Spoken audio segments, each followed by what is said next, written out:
Imagine you're a German pilot in early 1945. The war is clearly turning against Germany. Allied bombers fill the skies day and night.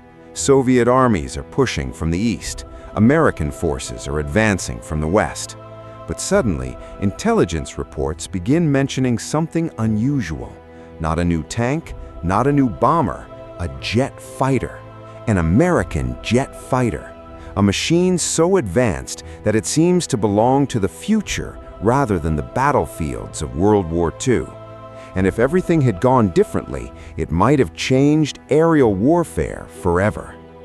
This is the incredible story of the Lockheed P-80 Shooting Star, America's first operational jet fighter. And the strangest part? It arrived just in time for World War II, yet too late to actually fight in it. To understand why the P-80 was so important, we need to go back to 1943. At the time, the United States dominated the skies with legendary piston-engine fighters like the P-51 Mustang and P-47 Thunderbolt. These aircraft were powerful, reliable, and deadly. But across the Atlantic, Germany was experimenting with something revolutionary: jet aircraft. Unlike traditional propeller-driven fighters, jet aircraft used powerful engines that produced thrust directly from high-speed exhaust gases. The result? Far greater speed, higher performance, and a glimpse into the future of aviation.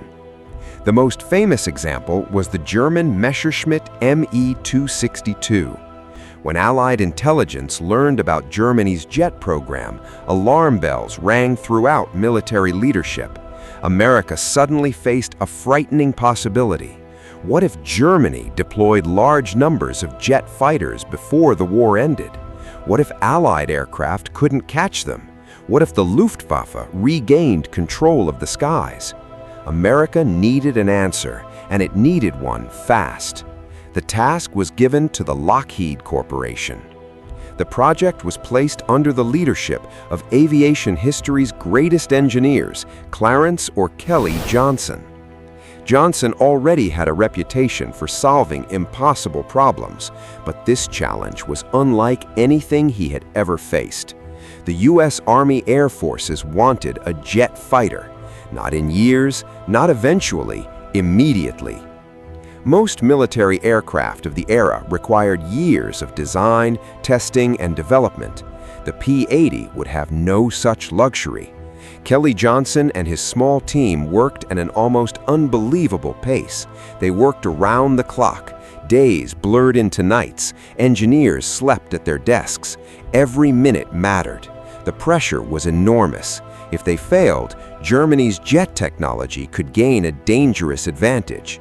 Then something remarkable happened. The first prototype was completed in only 143 days. That's less than 5 months. Even today, such speed would be impressive. In wartime conditions, it was extraordinary. The aircraft looked sleek, streamlined, and unlike anything most Americans had ever seen. Its long fuselage housed a turbojet engine. Its clean aerodynamic design minimized drag. Its appearance looked less like a World War II fighter and more like a machine from the next generation.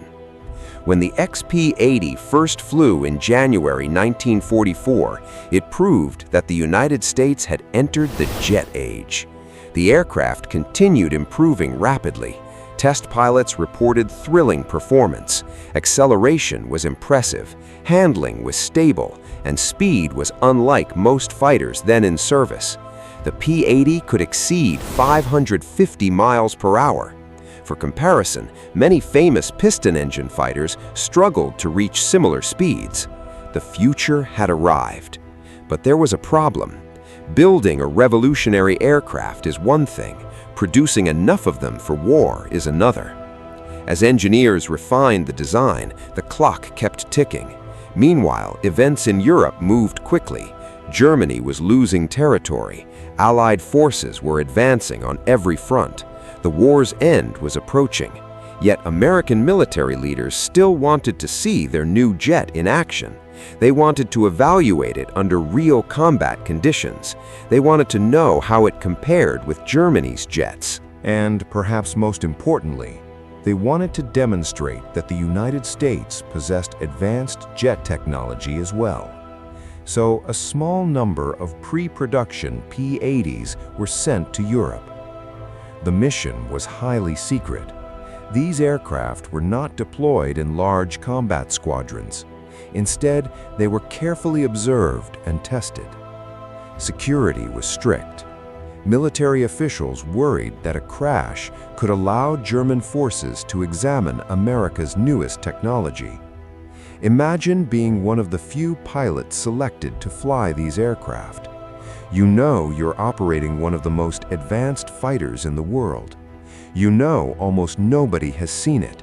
And you know the entire project is wrapped in secrecy. The P-80's presence in Europe sparked curiosity wherever it appeared. Ground crews stared, pilots asked questions. Observers couldn't help but notice its futuristic shape. Compared to traditional fighters, it looked almost alien. Yet despite all the excitement, combat opportunities never arrived. By early 1945, Germany's military situation had become desperate. Cities were falling, fuel shortages crippled operations. The Luftwaffe was a shadow of its former self. And then came the final collapse. In May 1945, Germany surrendered. The war in Europe was over. Just like that, the P-80's chance to prove itself against German aircraft vanished. No dramatic dogfights, no legendary battles, no clashes with enemy jets. America's revolutionary fighter had reached the battlefield, but the battlefield disappeared before it could fight. It's one of history's greatest aviation what-if stories. What if the P-80 had arrived 6 months earlier? What if hundreds had been available?